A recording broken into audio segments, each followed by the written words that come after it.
But it was just really hard for me when that happened. I just wanted to crawl under the rug. I'm like, oh dear. But it wasn't an option to give up because I knew I was where the Lord wanted, and just because it was hard didn't mean I should stop. I'm Bev Nickels, and I'm from Lexington, Kentucky now. I was born in Indianapolis, Indiana. Well, as I think back in my life, there was a time when I had the opportunity to teach. And I love kids, I love teaching, but I had a job as a special education teacher. And in doing that, I was all excited about my first day, and I got all ready and I read books to make sure my first day was the way it was supposed to be. And so I thought through some rules to begin the class with. And I thought that's what they said, the way to go. And so I had it was high school and middle school kids. My first class was middle school kids. And they had just come in, they were sixth graders, they had just come in from the elementary side. They're as good as gold. They loved, the rules were great.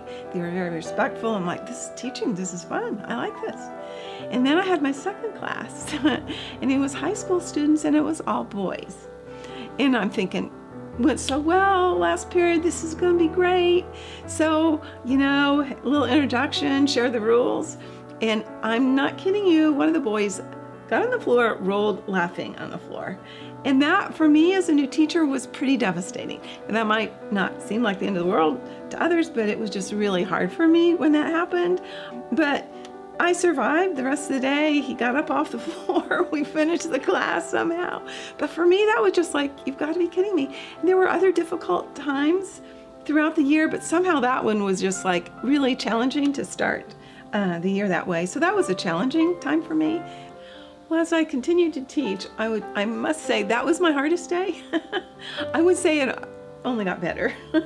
And I did love teaching. There were hard times, there were difficulties, there were behavior problem kids, and I didn't feel that was my strength.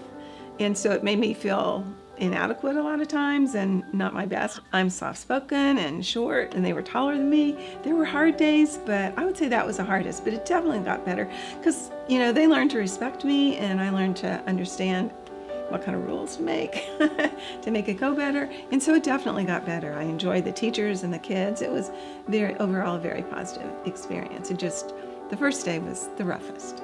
I taught before we got married, and I waited to teach until our children were older. It's kind of, my husband and I were involved in a campus ministry, so I'd been involved with him in discipling women, Bible studies, all that kind of thing.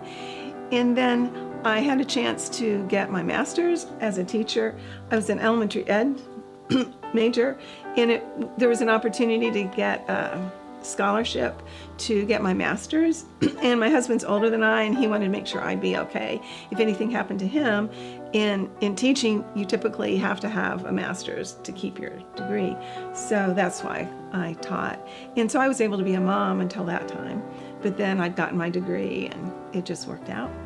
What really kept me hopeful during that whole time was that before I began teaching, I felt the Lord clearly leading me to do that and to that specific job. And since I was so confident that the Lord had led me and I was doing what He wanted me to do, when it got difficult, I knew I needed to hang in there and not give up. And then plus, during that time, I was able to have a strong relationship with the Lord. I would get up early and meet with Him. And that helped start my day right, and just, praying and trusting Him. And He'd given me some promises, and His word, I think, kept me strong during that time, and that way I didn't give up. I would say my faith journey throughout this time was a time of growth. I think the Lord put me in that position to help strengthen me and to change me in ways I needed to be changed. I had grown up in a situation where I didn't have a lot of confidence, and I wasn't very bold. I would say a low self-image, I'll say that. And so doing that helped strengthen me that I can do something, I can do this. And the Lord helped me learn to rely on Him, that He was my sufficiency, that He chose the weak things of the world. I saw myself as a weak person, but then that was a good thing. Through Him, I was more powerful. And so I learned to depend upon Him more and trust Him more and get my identity more from Him rather than just being a mom. Being a mom was easy and fun for me. I was confident in that. But throw me into the lion's den, I wasn't quite as confident. So I'm like, help. And so I needed to rely upon the Lord. So I think it really strengthened me. I think one of my favorite passages is Proverbs 3, 5, and 6 that helps me trust in the Lord no matter what is going on. Things are difficult, but not to give up hope is trust in the Lord with all your heart. Do not rely on your own insight. In all your ways acknowledge him, and he will make your path straight.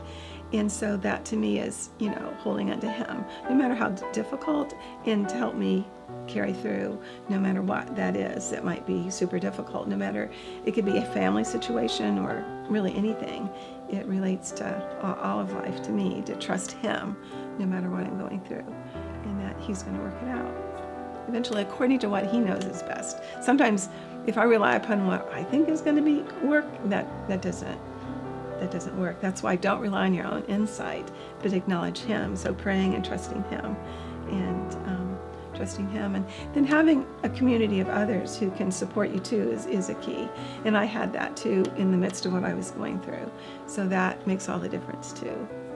This experience showed me the hope that I can have in God by helping me get to know him better throughout the experience, by learning to rely upon him and trusting him rather than myself.